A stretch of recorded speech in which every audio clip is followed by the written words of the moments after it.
You might be curious if there are any risks related to not releasing a lip or tongue tie. Well, when the tissue is too tight, the tongue's movement is limited, which can cause multiple adverse issues, including the baby's inability to nurse properly, difficulty taking solid foods, and potential speech impediments, chronic headaches, neck pain, orthodontic issues, sleep apnea, or other airway issues.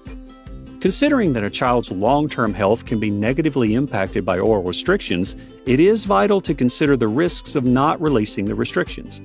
A frenectomy for an infant is a short procedure lasting less than a few minutes, which removes the restricted tissue. Procedures performed with a carbon dioxide laser offer the quickest, most complete results with the least amount of pain compared to scissors or diode lasers.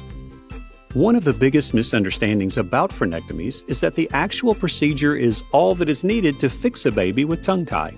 The goal when treating ties is to restore optimal oral function.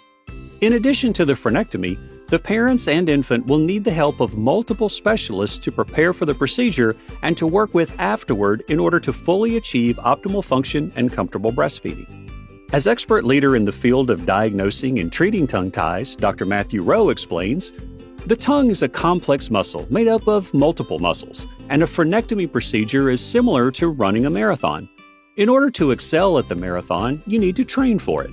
For best results, it is very important to ensure that flexibility, coordination, and endurance of the mouth are established before starting the marathon, or, in our case, before a frenectomy is performed.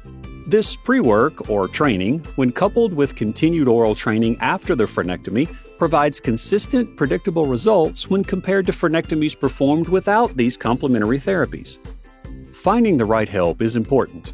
There are many types of providers that fall under each broad category, but the most important quality to look for, no matter what type of provider, is that they are specifically trained in the problems and solutions related to ties and oral dysfunction. This means they have gained extra education in these areas. Do not assume that all providers automatically know about ties and oral dysfunction.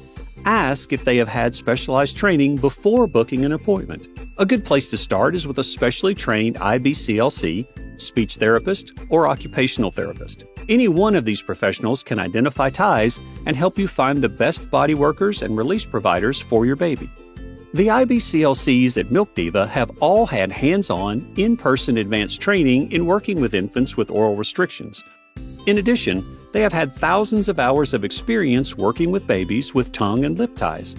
The advanced practice lactation consultants at Milk Diva are ready to equip and help families navigate through all the stages of infant feeding and oral habilitation. Please contact us today by calling 512-846-6455, visiting us at www.milkdiva.com, or sending an email to info@milkdiva.com.